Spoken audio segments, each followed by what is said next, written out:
we need power, we need air. Okay? So how many passes do you think is in this fire tube? I'm gonna say one. I don't know. Maybe two. One back. One. 2 or 3, I think. 2 or 3? No, 2 as well. Okay, Oh, it says right there, there's a drawing. could be. So I'll give you a little trick. So I'll give you a little trick. When the furnace and the exhaust gases are on the same side, then it's an even number of passes. So far, 6, So yeah, it has to be one up and one back at least. Right. Right. It's only 2. 4. No, this one's 4. 4. This one's four. So when the furnace, Who drew that? That's terrible drawing. Yeah. So the Burner's over here.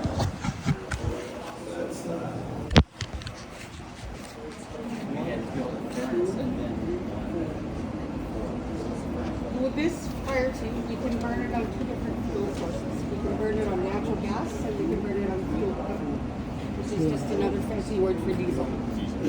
Okay? So the front here, depending on how you're going to run it, different parts will come into play. We change it from one fuel source to another by engaging a clutch that's inside here. So if we're using a natural gas, then we have less auxiliary equipment we need to support that. Basically, all we're going to have is a burner, we're going to have combustion air, we're going to have pilot gas, and an igniter. Okay? If we're running it on fuel oil, well, fuel oil is really dense and it has to be heated up quite a bit before it'll actually burn. yeah. So what we do is we have the air coming in, and then we compress it. So you have a compressor here. Okay. That compression is going to help to preheat the air. Yes. Okay. Then the fuel is going to go in here, and we also have atomizing air coming in. So that's through what this on here.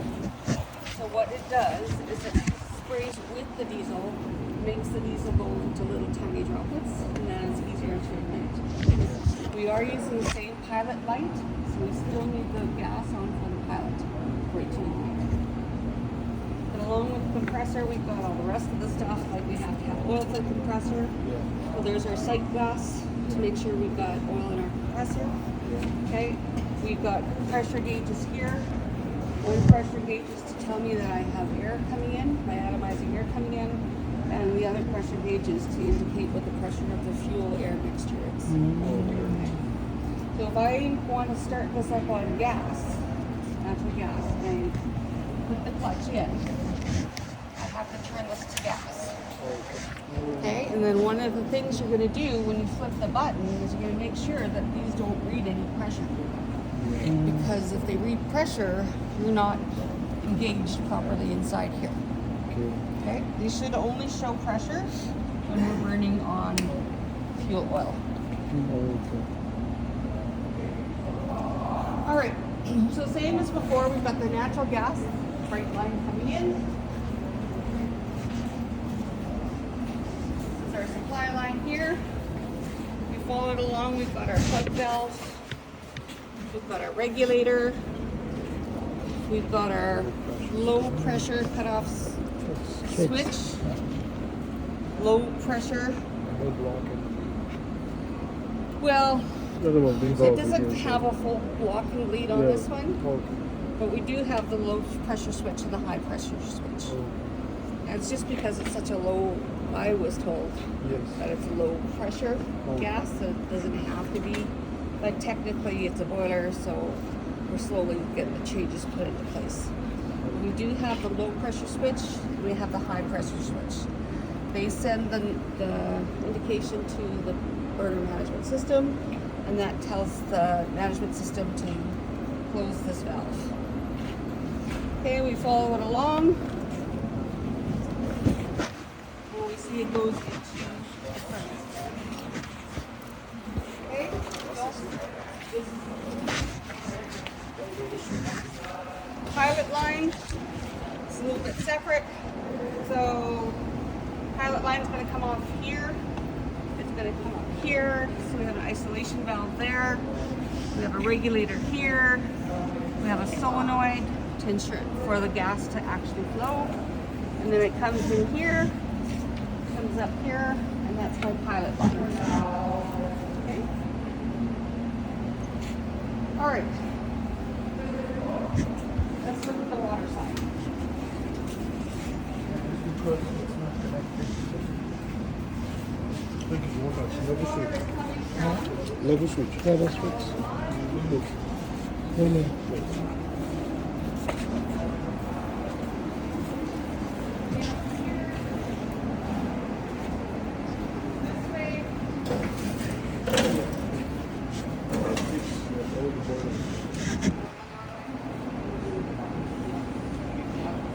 Okay.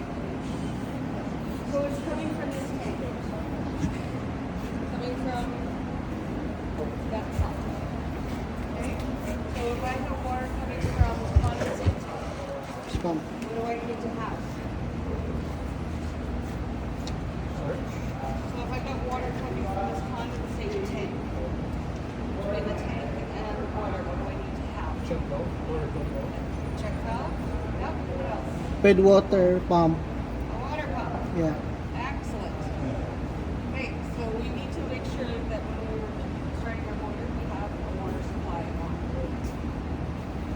Come over here.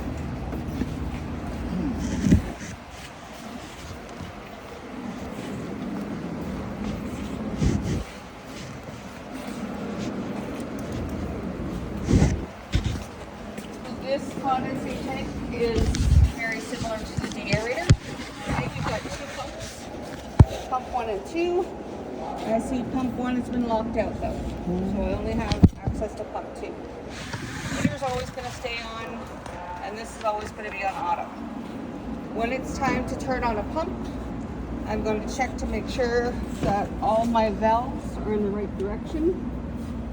I'm going to purge my pump, so there's my purge line there. Yeah.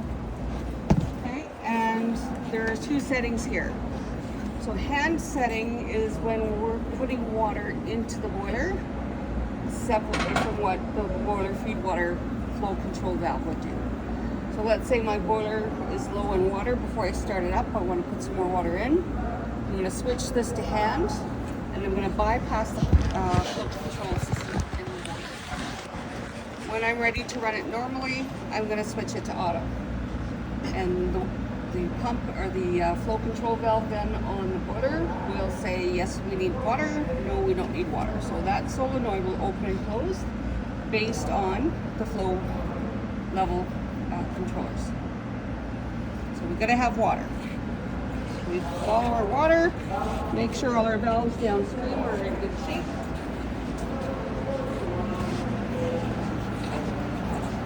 Water's coming along here.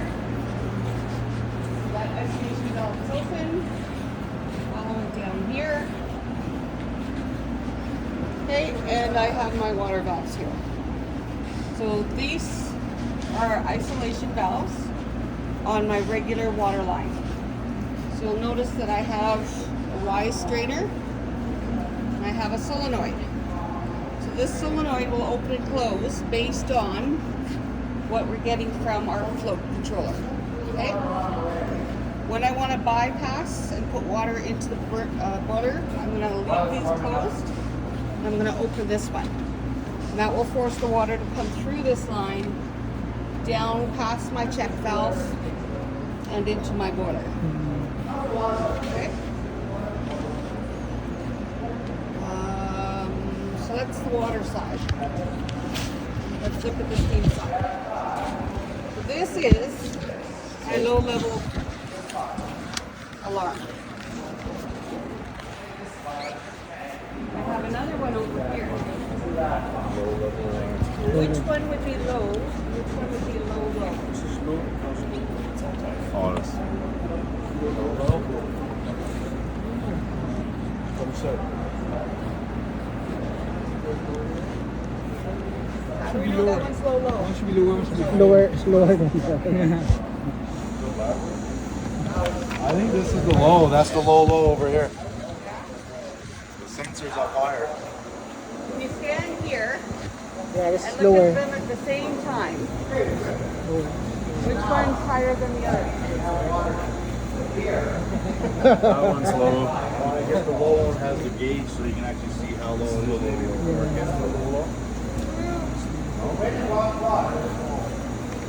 This is higher. This is higher. That's the low low. If you look at this, ball here is floating. Okay, that's going to be my low. If you look straight across, the other one's another inch below it. So that's the low low. Okay? So inside this, I've got the sensor, which is a ball float, just like what you have on your bathroom toilet. And I have my signal in here. Okay? When we go down to the third floor, we have this all opened up. You can take a look at it. But basically, this is going to float inside this system. So this system should have both water and steam going into both. So this is the water column. This is the gauge glass. Two different. Okay? Now, generally, your gauge glass should represent what the column is measuring as well. We're always going to check to make sure that nothing got stuck in there. And all we have to do is open this valve, you see it drains down, close the valve, and see where it comes out. Because there might be some kind of floaties or something in there that could cause it to be blocked. Now, how can I verify that that's actually the level? The tricox, right. So, if it's up here, I open this, you get the steam, okay? So the water isn't at that level. I open this, I'm still getting steam. So we know it's below that level.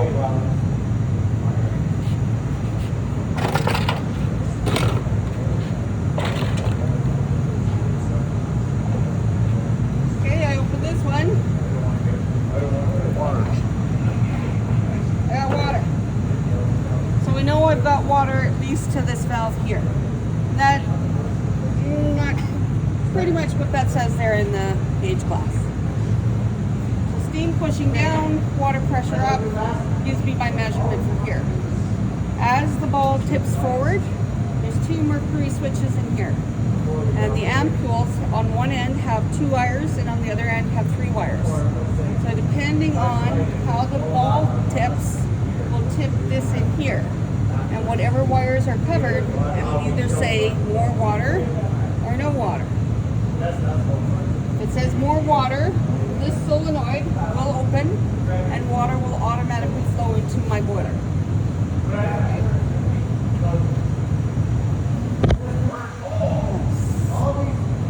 Here,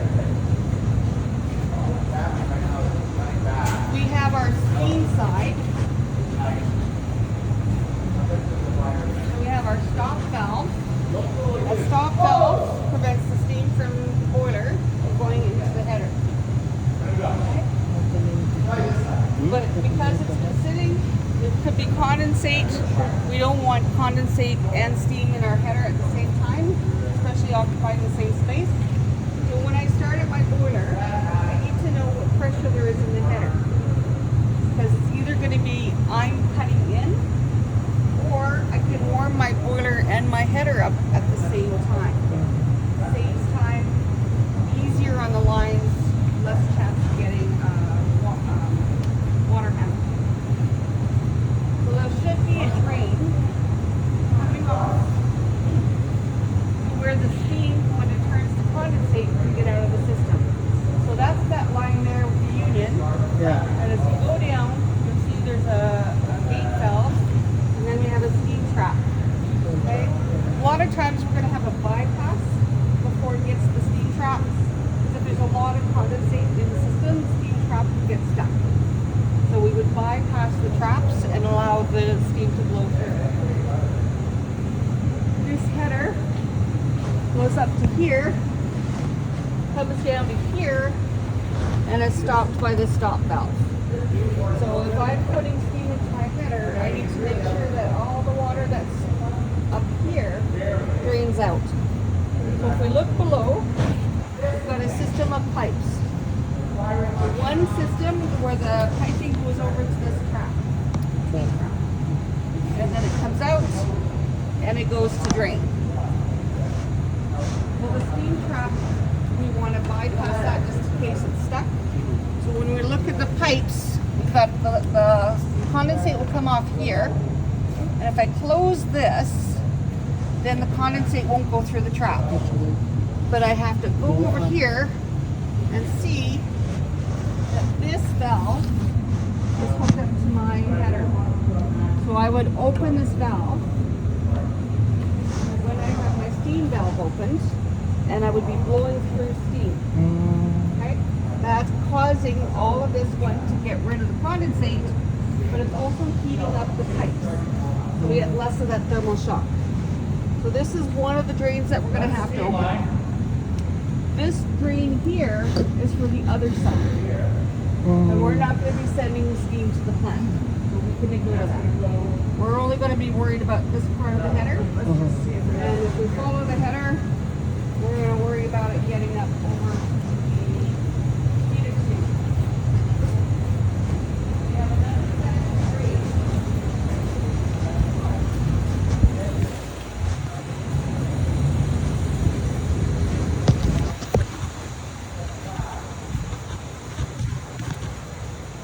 Over here. These all come off the header, that's above. We want to make sure that these are open for when we start to warm up. Downstairs next week we have 11 drains. We need to open and close when we're warming up the header. Okay? And these, you got steam coming up, they're going to get hot. That's why I recommended you guys bring your gloves. Alright, so we're going to generate steam. We're going to send it upstairs to the heat exchanger.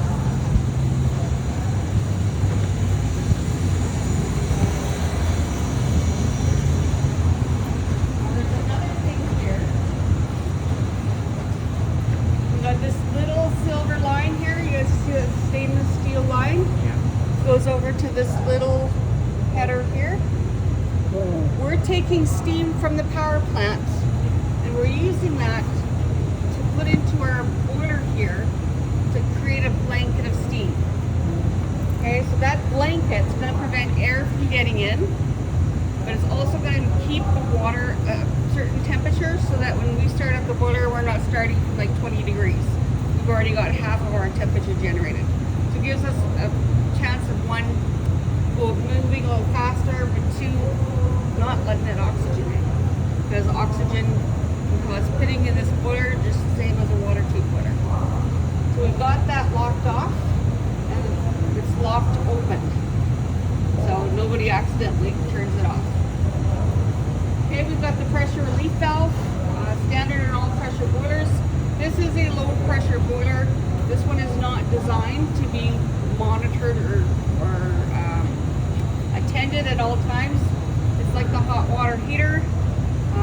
It's got its own controls. If we look over here,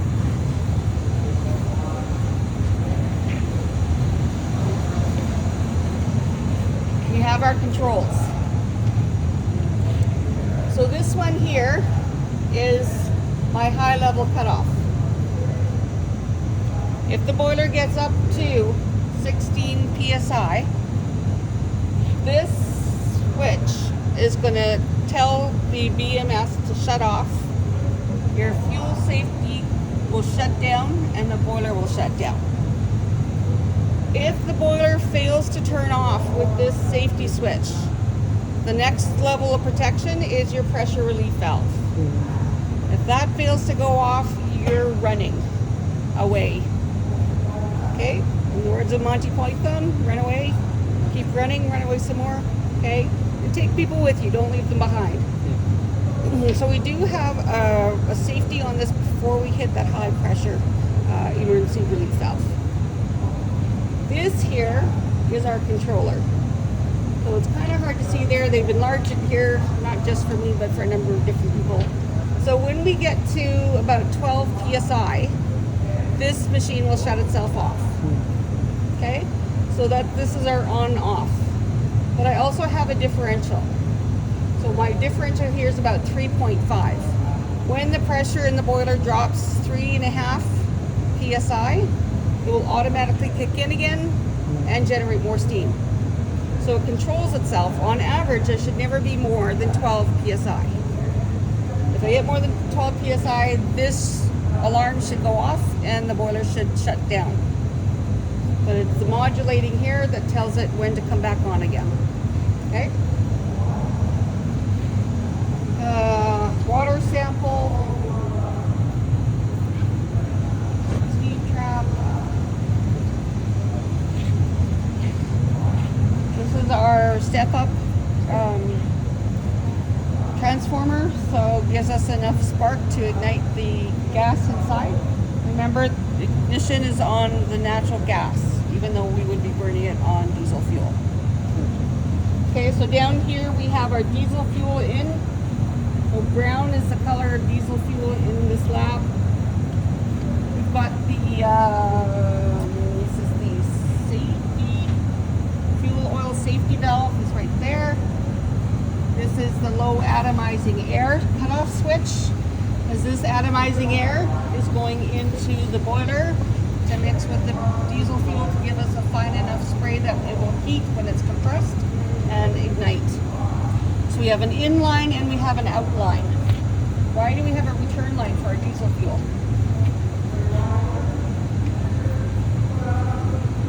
I think because it's always over pressurized, doesn't it? And whatever it doesn't use, it sends back.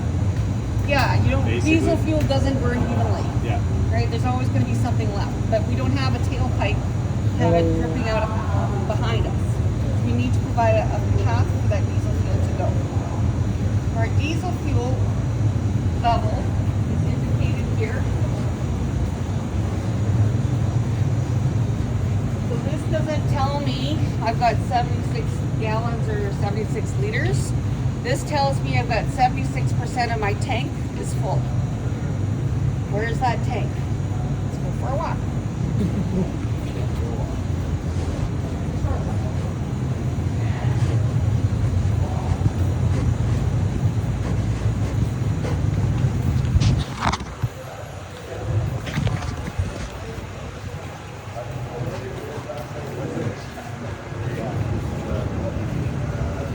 Review before I give the notes.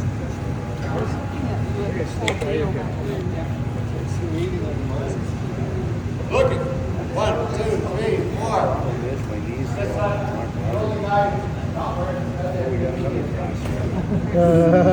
Hang on We're just gonna take a look. That guy got special privilege. Again, not everyone.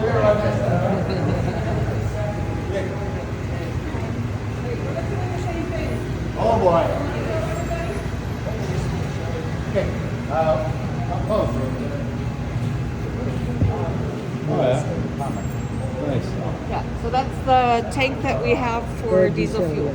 So we use this diesel fuel for the boiler, but we also use it to run the engine, the emergency IC engine that will be running in a couple weeks.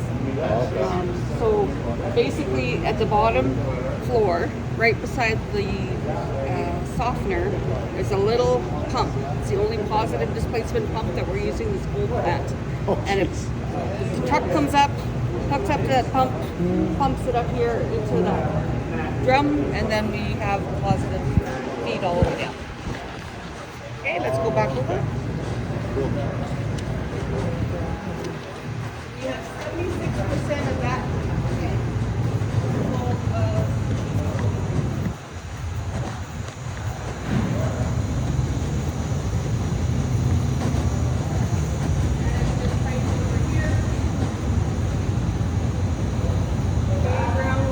diesel fuel or fuel oil. Alright, come back here. We've got the fuel oil, we've got the water, steam. We're not really measuring our stack, what's going out of our stack. We have the ability, it's just not really turned on. Atomizing air pressure. All that. Okay, this sight glass. Not a sight glass, but it's when we used to start these boilers with a torch. So you would have a long stick, and you would have a little torch on the end burning with flame, and you would stick it in that hole to light it up. Anybody here seen the movie Battleship? Yeah. Okay, so when they get onto the battleship, you got the old guys, and you'll see the boilers going like this, and they come up to pressure within 5 minutes. It's beautiful, but they're lighting it with a torch, right? That's about the only thing they got right on the boilers. Okay, so we have that compressor. This is where we fill the oil in our compressor. Did I miss anything? How do we check the oil level on oil?